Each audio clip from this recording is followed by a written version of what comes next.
Home minister గారు. ధన్యవాదాలు అధ్యక్ష. అధ్యక్ష, ఈ రాష్ట్రంలో పెరుగుతున్న అసాంఘిక శక్తులు బ్లేడ్ బ్యాచ్ల నియంత్రణ ప్రభుత్వం రూపొందించిన కార్యాచరణ ప్రణాళిక ఏమిటని అడిగారు అధ్యక్ష. రాష్ట్రంలో అసాంఘిక శక్తులు బ్లేడ్ బ్యాచ్లు నియంత్రించడానికి ఒక కార్యాచరణ ప్రణాళికను రూపొందించడం వాస్తవమే అధ్యక్ష.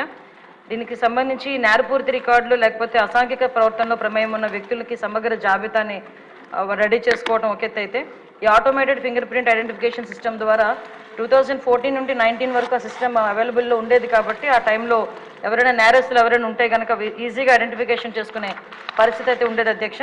ఆ తర్వాత ఈ అసాంఘిక శక్తులు బ్లేడ్ బ్యాచ్ల అక్రమ కార్యకలాపాలు అరికట్టడానికి ఒక ప్రత్యేకమైన టాస్క్ ఫోర్స్ కూడా ఏర్పాటు చేయడం జరిగింది.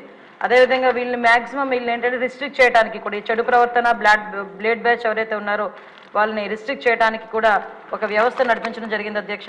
అదేవిధంగా వాళ్ళు రిపీటెడ్గా చేస్తే కనుక వాళ్ళ మీద పీడీ యాక్ట్లు పెట్టడం కానీ, అదేవిధంగా రౌడీ షీట్స్ ఓపెన్ చేయడం కానీ, అదేవిధంగా ఒక సస్పెక్టెడ్ ఫెలోస్ ఎవరైతే ఉంటారో వాళ్ళ ప్లేసెస్లో తనిఖీ చేయడం కానీ, ట్రాకింగ్ కానీ, నిఘా కానీ ఇవన్నీ కూడా ఏర్పాటు చేయడం జరిగింది అధ్యక్ష.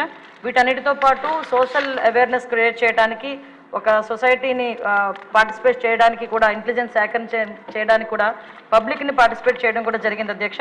అదేవిధంగా ఒక అవగాహన కార్యక్రమాలు కూడా ఏర్పాటు చేసుకొని ఇటువంటి బ్లేడ్ బ్యాచ్ కానీ అసాంఘిక శక్తులు ఎవరైతే ఉన్నారో వాళ్ళందరికీ కూడా ఒక మోటివేషన్ కార్యక్రమం ఏర్పాటు చేయడం ఒక ఎత్తు అయితే, అలాంటి వాళ్ళు చేస్తున్న సమయంలో భయపడకుండా పోలీస్కి ఇన్ఫర్మేషన్ ఇవ్వడానికి, అదేవిధంగా వాళ్ళకి ఒక నిఘా యంత్రాన్ని కూడా మేమందరం కూడా ఏర్పాటు చేయడం జరిగింది అధ్యక్ష.